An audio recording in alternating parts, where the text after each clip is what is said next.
Hello lovely families, কেমন আছো তোমরা সবাই? আশা করি খুব ভালো আছে। Hi fi, good morning to all. আজকে 2 জানুয়ারি অ্যান্ড টুইসডে। এখন বাজে 10টা আর এখন থেকে আমি আমার ব্লগটা স্টার্ট করলাম। আর আশা করি তোমরা সবাই খুব ভালো আছো। আর আমারও ব্রেকফাস্ট হয়ে গেছে। ব্রেকফাস্ট হয়ে গিয়ে একেবারে আমি সোজা স্নান করে চলে এসেছি ক্যামেরার সামনে। বাট এতটা আমাদের এখানে জলটা ঠান্ডা, মাত্রা অতিরিক্ত, তাই আমি জাস্ট ভীষণ কাঁপছি, তোমরা দেখতেই পাচ্ছ।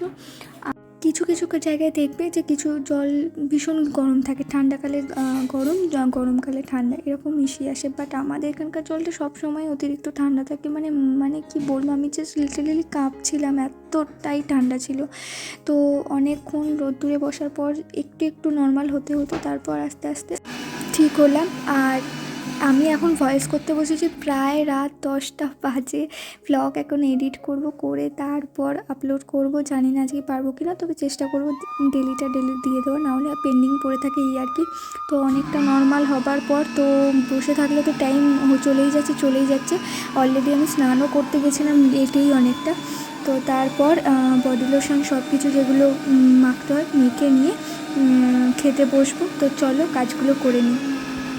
আর জানুয়ারি মাস যেহেতু পড়ে গেছে সেহেতু ভালোই কিন্তু ঠান্ডাটা পড়ে গেছে। রাত্রিবেলা কিন্তু বাইরে বেরোলে ভীষণই ঠান্ডা লাগছে। ঘরে আমাদের অত ঠান্ডা লাগে না, বাট বাইরে বেরোলে কিন্তু ভালোই ঠান্ডা লাগছে। আর তোমরা সবাই ভাবতে পারো আমার ব্লগ দেখে এই আনলাটা কেন গোছানো থাকে না, আমরা প্রায় গুছিয়ে থাকি। বাট এই যে শীতকালে না এত উইন্টার কালেকশন বলো, এই সোয়েটার টুপি হ্যানা তেনা এত সবার থাকে, তো তাই জন্য ওই যতই গোছানো হয় ততই ঘেটে যায় এই আর কি। আর সামনে ওপরে ওই টেডিগুলো দেখছো, মাথায় টেডিগুলো আছে, টেডিগুলো না নোংরা হয়েছে, সেই জন্য ওখানে মাথায় রেখে দেওয়া হয়েছে, না হলে এগুলো বিছানাতেই থাকে। তো এই আমার ব্লগগুলো যদি দেখতে তোমাদের ভালো লাগে অবশ্যই একটা লাইক করে দিও। আর নতুন বছর কেমন কাটছে তোমরা অবশ্যই জানিও কমেন্ট করে, ভালো লাগবে। আর সাথে থেকো, সঙ্গে থেকো। মাখতে কী যে ভাবছিলাম বোঝার উপায় নেই, আর আমারও এখন মনে নেই আমি কী ভাবছিলাম, তবুও সঙ্গে কাঁপছিলাম, এটুকু বুঝতে পারছি ভিডিওটার ভয়েস দিতে গিয়ে। আর যাই হোক, অনেকটা নর্মালি এসেছি, নাহলে আগে অনেকটাই কাঁপছিলাম। দেখে তোমরা বুঝতে পারবে কি না জানি না, তবে আমি তো কাঁপছিলাম বুঝতে পারছি। জন্যই বলে লোকেরা অর্ধেক শীতকালে চান করে না, কিন্তু আমি না পারি না, ওরকম ভীষণ অস্বস্তি হয়। বিকেল হয়ে গেছে আর এখনও আমি রেডি হয়ে গেছি। ভাবছো বুঝছে যে আমি কোথায় যাচ্ছি? আমি যাচ্ছি বাবুর মাংস আনতে। রাত্রিবেলা হয়ে গেছে আর এই যেখানে ঘুম থেকে উঠে পড়েছে বাবি, তাই মায়ের কাছে বাবিকে রেখে দিদি আর আমি মিলে যাচ্ছি মাংস কিনতে। জানি না পাবো কিনা, কারণ অলরেডি 8টা বেজে গেছে।